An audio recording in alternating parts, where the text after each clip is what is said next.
Welcome to another episode of Beyond the Nile, a space where culture, community, and conversation come together. Today, we are talking about a subject that touches everyone's family, home, and everyone's heart, mental health.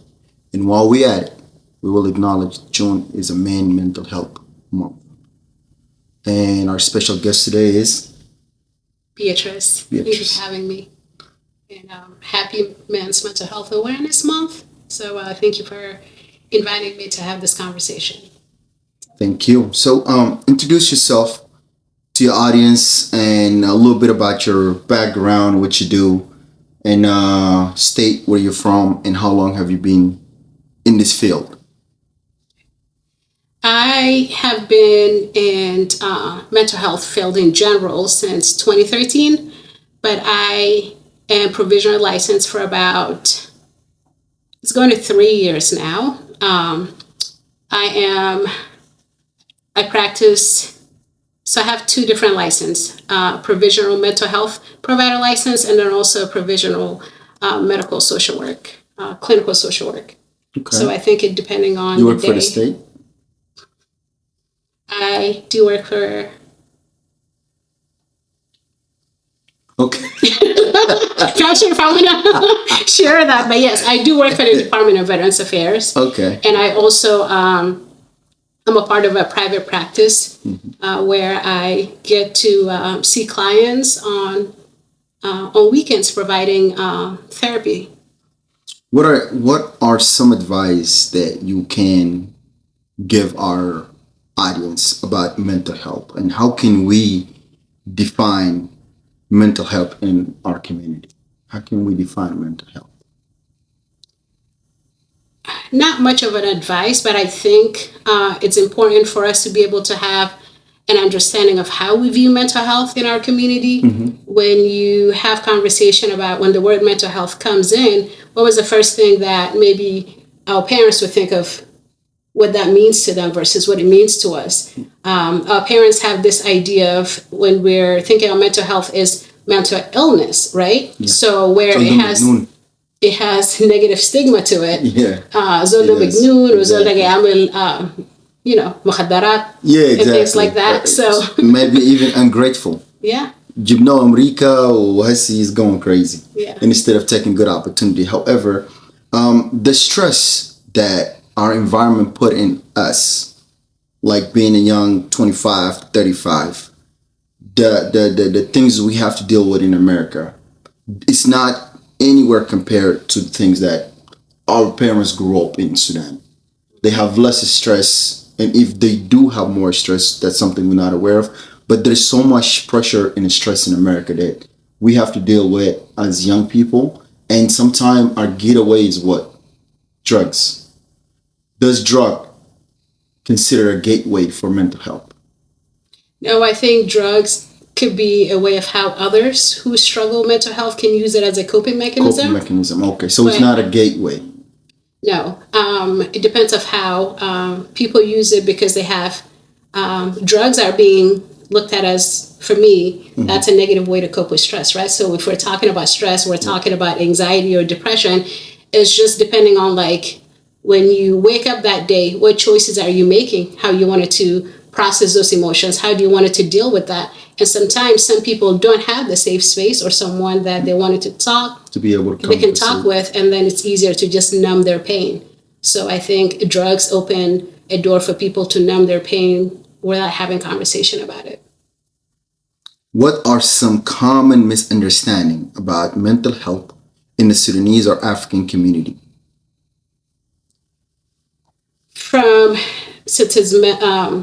This month we're celebrating you and your mental health. Thank you. I think it's important to be able to understand from a male perspective, just men in our community are being looked at as strong.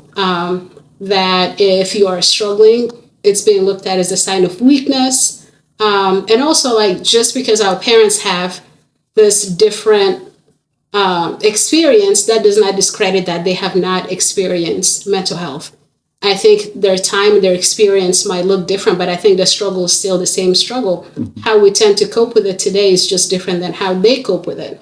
They're coming from a place where don't talk about it, figure it out. It's a taboo. Yeah. So parents will think dekalam farik, for mental health. So if someone is going through it and they really find someone to relate with in the house, they don't have that person because everybody else's mindset is different.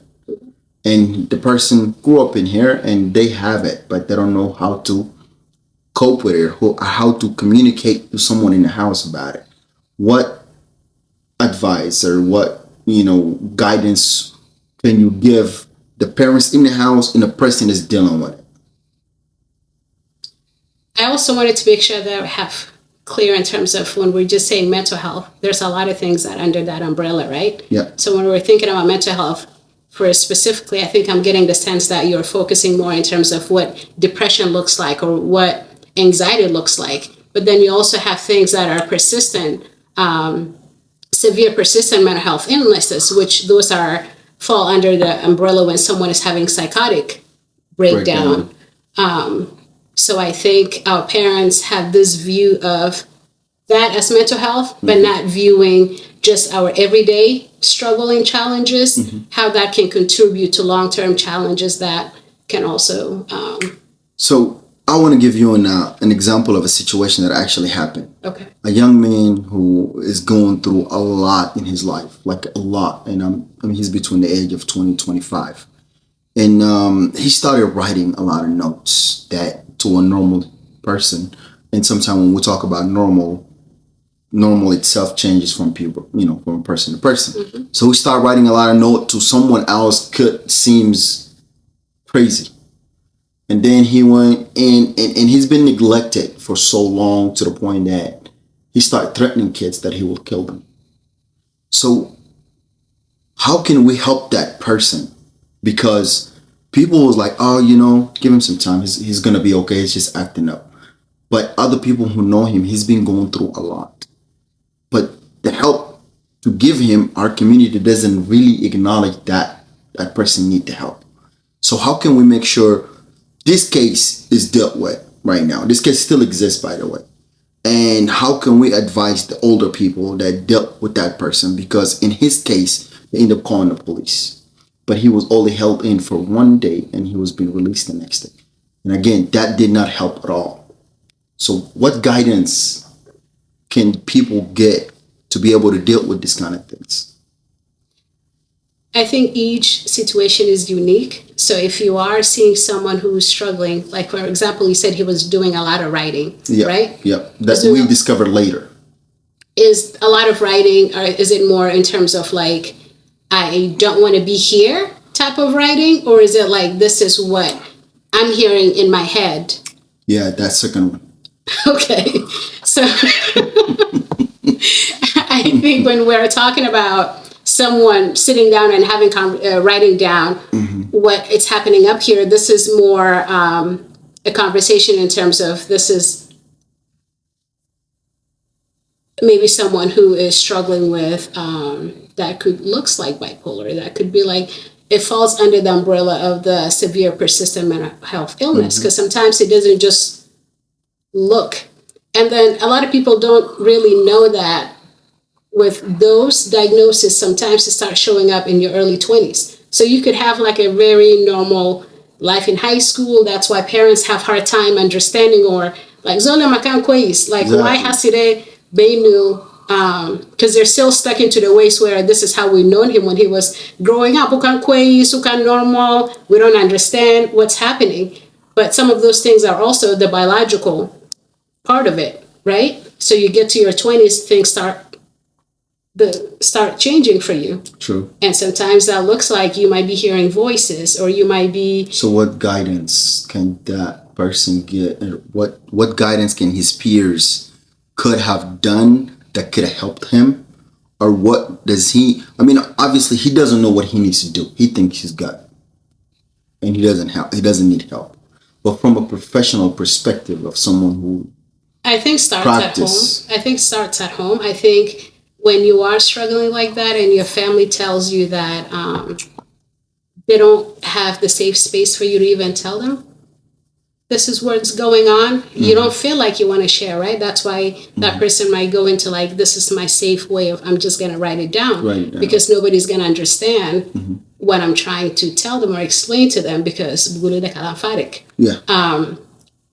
I think it's okay. You have to be able to evaluate the situation. Our South Sudanese, sometimes they fear the police because of the authority. But I think in some situation, I think the police is not just the authority wise. I think people fear the police for two things. One is that they don't want to go to jail. Because all they think about is jail. And two is they don't know what the unknown. They're afraid of the unknown. So what charges they might even catch. I think step number one, having this conversation with that person's doctor. If you don't want to go that route, because it's the safety concern is if that person is safe, they're not going to act on those thoughts and those ideas. Start the conversation with their primary doctor, because sometimes. Well, if he never had a primary doctor, that's the problem. Because again, I mentioned the fact that he's been neglected. So that means he never really had a doctor visit to even be seen for what he got. He looked at as, he's going to be okay type of thing. He's just going through a certain phase. But he was not going through a certain phase. He's going through it, and he needed help. Is that his perspective, or is that the community perspective? Which one? The fact of that is just alone? A phase. That's the community. That's the people that was in charge of him perspective. That they think it was a phase. He eventually gonna get over it. Yeah, but if they had the conversation with him in a safe space, maybe he's able to kind of really explain to them what that looks like. One of my favorite things to like how I typically ask people is, how would you like to be supported? And a lot of us Sudanese, we don't ask that way, right? Yeah. Instead of saying, how can I support you? What does that look like? How can I be helpful to you? How can I be helpful to you? Yeah. What are you struggling with today? Maybe asking, how do you feel? Instead of like, what's going on with you today? I think just being able to come from a place of being empathetic. And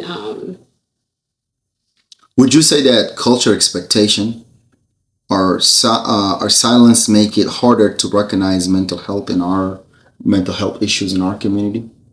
Definitely.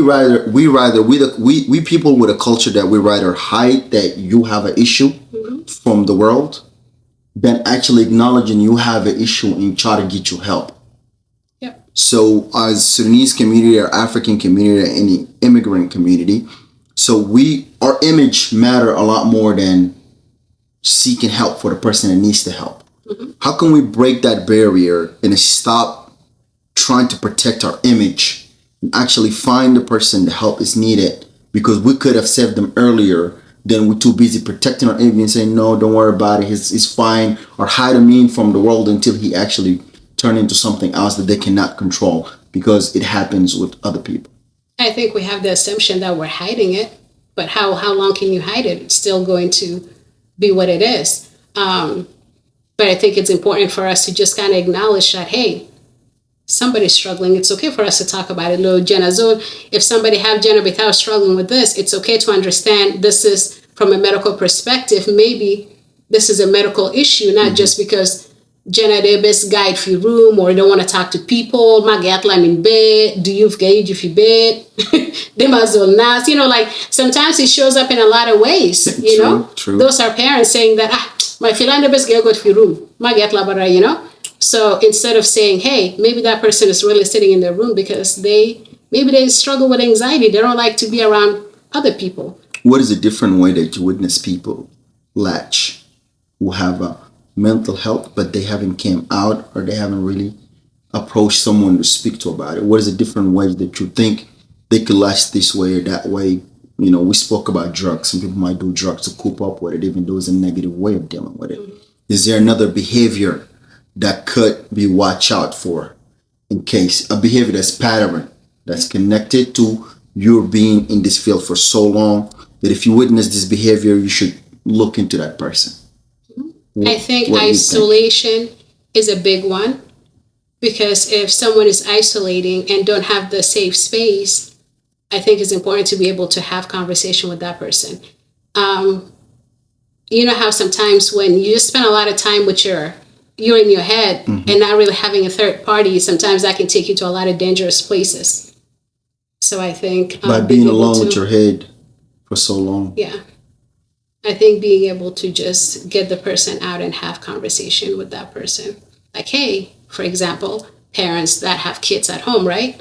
Yeah, Feline, I haven't seen you in 2 days. Sit a guy for room and stuff like that. Maybe asking like, hey, is there something that I can do to help you with? You know? Or is there something that you want to talk about? How can I help you? I think from a parent perspective, just being able to check in is important because I think our parents think like they know it all. Is people who are dealing with this from your experience and perspective, do you know them from like they can open up? Could they open up? Or some people are just stubborn and they fear to open up because of what the household and the community they live in might think of them. And if so, they cannot open up. What are the barrier for those people? Like, hey, open up. Don't worry about what they think. Or from your perspective, how many people do you know that it's easy to approach them? They will open up. It's just about the approach more than anything else. It depends. Each diagnosis is different, right? So some people don't open up. Some people that just they don't really like to have conversation because they never felt like conversation are important. So when we're looking at some of our cultural stuff that we're raised with, like you are raised in a way that if Naskubarin are having conversation, you don't interrupt. How that could just be a simple an example of where you're used to like you can never feel safe to share your thoughts, right? Because it's always the grown folks are having conversation. True. So that becomes a part of you that you don't feel comfortable just sharing your thoughts because you were told that, hey, nobody's going to listen to you. And that transition to like things that we struggle with at school. And then if you come home, you're trying to tell your parents. And they're not listening. Like, why would you want to complain somebody did A and B to you? You see, back in the days, you see in my time, like bullying, for example, yeah. Or someone being just a struggle to fit in. I don't know. I feel like each diagnosis is different and unique. There's like so many. We can't just focus on one thing when we're talking about mental health. True. You can have example of things that looks like anxiety or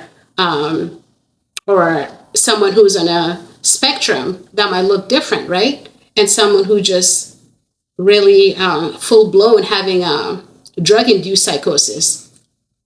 So you have to be able to have conversation to know what that person is. True. What we're dealing with. From my experience, majority of the people in our community, they are afraid of asking for help. They are afraid of opening about what they got going on at home. If they have a teenager who is going through a lot, which is now we in an age where we have a couple of teenagers that they going wild. They need help. They feel like no one is listening to them, as you mentioned a couple of times. They feel as if they don't have a safe space. You know what I mean? Because of the always the outcome of either anabadugak wala itigil adab wala, something like that. How can families stop and actually seek for help without the fear of judgment? Like, from your perspective, how can they just stop their thinking and actually listen to that child and be able to seek help? Because sometimes when families seek help, it's always too late, especially when it comes to Sudanese community. It's always too late. The child have already been going through this for so long. He's in his final stage of like not caring. So how can they see things early on and stop thinking about who's going to judge you and go seek help for your teenagers? What would you say, what would you name 5 things could help those parents? At home, to be able to have those conversations, I think I think parents just need to understand that the well-being of their children comes first. More important. So it's not like because of your status in the community or because somebody's going to say, Jenna, Jana filan filan amal kira wale They're is afraid doing of that, that. you know? They're very afraid of So that. I think just being able to be vulnerable and not somebody have to be able to step in to be a leader, to show an example that it's okay to have those conversations. It's okay that if you do have a kid who's struggling, that it's okay to get them help. That doesn't mean that Jana de Marquez. True. Number two, being able to be really building a really strong relationship and communication with their kids. You and I can relate to this, just coming here, and our parents worked all the time, right? Yep. So you never sometimes struggle to have, there's no time where, because your dad, mom is working at all time, nobody came home to say, hey, Alela Madrasa kan kif, or what happened? I don't remember anyone asking me about school, to be honest You with know, what happened today? What experiences that might have happened that really made you feel like you just want to stay in your room? Yeah, true. I think just So being communicate. communication, Have a safe coming from an space. empathy place, asking questions that matters. Don't act like you know it all just because you're a parent. You know, I know it. I know it all. We in a different time. We in a different country that is just stress and different things that factors into our environments. And if you stop caring for your image for a little bit and have the important conversation and create a safe space with the person you care about, I think we might break some grounds, right? Mm-hmm. And I think we might be able to find out what's going on early on and be able to address it or find a professional help that can help that person we care about so much to lead them into the light area where we need them to be, into their self that we know them. They're bright, they're smart, they could do better, and they could lead. What do you think? I think it's also our parents sometimes don't seek the help because they have this idea of if we get the other people involved, whom hashiru jana bitai, or stuff like that, right? Mm-hmm. So there's a lot of views of how they view it. Orana madernas filan beinu yarufu beinu kan bolis jahena. Because we have a war of information in America, especially Sudanese people. They have a war of information. The more they know about you. You know, as funny as this might seem, this is hurting other people who are afraid to share, who are afraid to ask for help, because the people use information against you. Mm-hmm. And it's pretty sad. And sometimes it'll be your own people, you know? When you're talking about the parents, how could the parents do differently? Maybe instead of calling somebody in the community saying, all that person will not feel safe because you're already putting a business out there that Anamazol Quays. Mm-hmm. So I think having a conversation with the kid first before we start calling other people and say, Tasimita Lela, Shina Hassan. You know, I think it's it doesn't create the space for you as a parent or for the kid to feel like they can tell you what's going on. Do you see yourself growing in this field?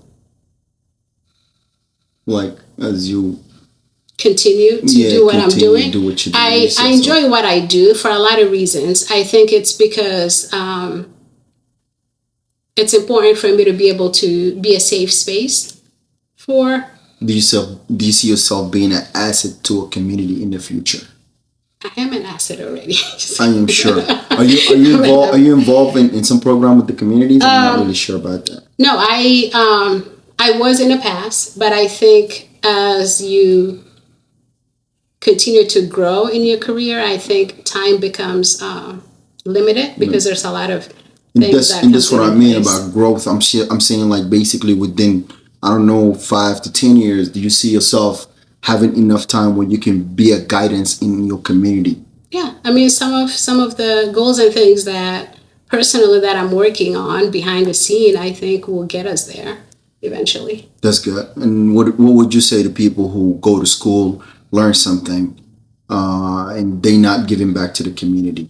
And you know, as you a person who is building yourself to some way, especially that you see what mental health do to people and how it breaks other people's homes, and you know what things can happen in families, and you want to give to the community. What would you say to other people who educate themselves and they're not involved in the community that you would want them to come join hands with you and help you and to have a safe space in the community, whether in Kansas City, Nebraska, or any community per se around the United States of America, as long as it's our people that we try and help. I think for us, our community, we have to be able to start by a lot of us have a lot of those gathering every year, right? People just gather for the sake of, because we wanted to keep the culture alive. But how about maybe having conversations that are important that will be catered to what we're experiencing now? And sometimes that looks like maybe having conversation about support system, right? True. Maybe having conversation about storytelling. Maybe someone wanted to share their experience in terms of maybe how that has impacted them, or maybe how they got the help and they never talk about it. Maybe sharing those resources that when it happened to me, this is what I did, A and B and C. And maybe if you're noticing that in someone you care about, this is what you need to do. Our community, I think, need to be comfortable sharing information with one another instead of feeling like it's a negative thing to talk about. I don't think mental health breaks our community. I think we break our community by not having healthy conversation about mental health. So المشاكل بتاعت the problem with بنات المجانين ديل that sometimes lead to, stress. What do you think stress, if it stays for longer with the person, could lead to something else? Yeah. I think it's important to recognize some of the invisible and visible signs, right, when it comes to mental health. Mm-hmm. Some things that could be invisible is someone who's struggling with their emotional, right? They're not really expressing how they're feeling. Things that could be invisible is... What emotional would be like? Girlfriend related? Or just family related, or it just doesn't matter at this point? Could be depend on the situation. Okay, but you could just ahead. see someone who's sad. They're not willing to open up or talk about anything. That's normally a girlfriend will do that to you. But carry on. But I'm Majanita in Nebraska. Don't bring Nebraska into this. That was your experience. Go ahead. But yeah. It's funny you mentioned that, but yeah. Go watch his other episode story about Nebraska if you want to laugh. But some of things that could be very visible, if you're a parent,